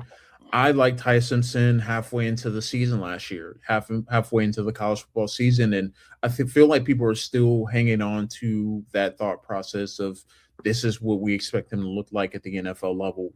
Making accurate passes, buying time in the pocket, being able to hit tough throws over the middle of the field, attacking the middle of the field, all those different things. Like the traits are easy to see, but you also got to remember that the NFL learns its lesson eventually, right? Yeah. So Anthony Richardson goes, obviously first round a couple years ago, only, very limited amount of starting time as a quarterback. And well, we see where the process is right now. He's the backup at Indy, seeking trades right now and maybe a fresh start. We've seen kind of the Trey Lance thing. He had a breakout season at North Dakota State. He only played a few games, in that COVID shortened season. He still goes really high in the draft. He didn't pan out. Zach Wilson is a late year, has a late breakout in his career. He goes in the top 5. He doesn't pan out. So I think part of it is the NFL is learning a little bit about, all right, where can we take chances at? Where can we bet on? How much does experience play a part? And it matters. I think it matters. You can't, there's no substitute for experience. There's no substitute for the number of starts you can have. You think about the draft class. Obviously, Jaden Daniels ended up with the Commanders. You think about that class: Caleb Williams, Jaden Daniels, Bo Nix, JJ McCarthy. That draft class. Well, JJ McCarthy is a backup now. They spend a high pick on him, and then you think about those quarterbacks, the 3 quarterbacks that had the most experience in that draft class: Caleb Williams, Jaden Daniels, and Bo Nix. they're still starting and they're being built around. So I think there is a balance, a delicate balance in, all right, look, we know he has the traits to, maybe he can be a starting quarterback of the NFL, but does he have enough experience? Does he have enough under his belt? There's really no substitute for it because in college you get the craziest defenses thrown at you. This I feel like the college football is always a little bit ahead of the curve than the NFL in terms of what they're throwing at quarterbacks, the different funky looks that they throw at them, the disguising, all those different things. If you can show that you can handle that at the college level and handle some of those pressures, I won't say the NFL gets easier because it doesn't, but it helps you feel more comfortable and more ready for the NFL game, because not only is that happening at the NFL level, it's happening at a much faster pace. It's happening with players that are fully reaching their potential or at the top of their position. At the top of the class athletes. Like you're not playing small schools anymore. You're not playing teams that are devoid of NFL talent. This is the NFL. So I think with Ty Simpson, I think because I think there's still a little bit of level of, because he played in the SEC, he has kind of gone through that grind a little bit, and maybe people don't see the Big Ten at the same level. But I mean, the Big Ten has won the last couple of national championships and shown that, Ohio State, you beat Ohio State, man, you're stamped. That Ohio State defense, with Caleb Downs and Arvo Reese and Sonny Styles, and Abe Nosen and all those players, Caden McDonald, so like I think people are discounting Mendoza a little bit because he's been talked about as the number one picks for so long that we kind of get bored with that. But I think there's a clear divide in that Mendoza is a clear quarterback one. Simpson is probably quarterback two. And I just think the interesting conversation now is, where does he end up on draft day? I had him going 32, the Jets trading back into the first round to get him in my mock. I think it makes sense in the late 20s, early 30s, probably, but I just don't know if teams feel like they want to pull the trigger in the first round or not. But it does feel like, he probably will end up in the first round. It's just hard to kind of project, if there's going to be a team that trades back, from round 2 into the round 1, is there a team that, decides to trade back a little bit, they end up taking him. I think there's different ways that you can get to him getting in round 1. I'm going to ask you a two-part question, right? What would you do, Devin? And what realistically you think will happen? Is AJ Brown an Eagle week 1? It's starting to feel like probably not. I just think it just feels like there was a lot of smoke around him getting traded. It seems like they might wait until the post June 1, so the cap space doesn't affect them fully in 2026 and delays some of that to 2027. It's starting to feel like probably not. I feel like this answer changes for me about every month or so. Last month I felt a little more confident that he probably was staying. Now it feels like he's probably closer to being staying. Would I trade him? If I were going to trade him, I would have traded him already, in my opinion. I think the longer that you wait to trade him, it just causes more issues. I just feel like it just kind of that lingering thing. Like, you can't really be excited for your draft class. You can't really be excited for the next season, until you kind of have a resolution to that issue. It's a pretty big one. It affects the way that you're going to attack the 2026 draft. It affects the way that you may be building your team. It affects your cap space and what it looks like this year versus next year. If you do decide to trade them, so many ramifications that it has that, it does feel like maybe it's held them back a little bit to making moves in free agency, because it's the big domino that has to fall for them to truly, be able to build their team in one direction or the other.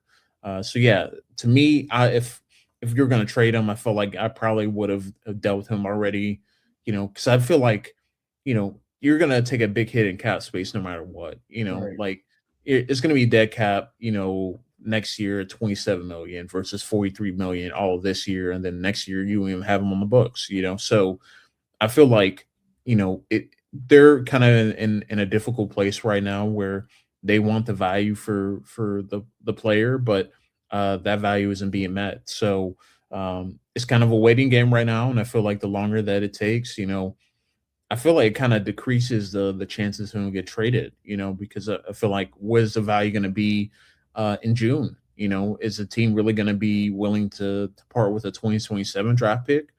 A high draft pick and at that, and what's supposed to be a really good class, so I kind of find that hard to believe.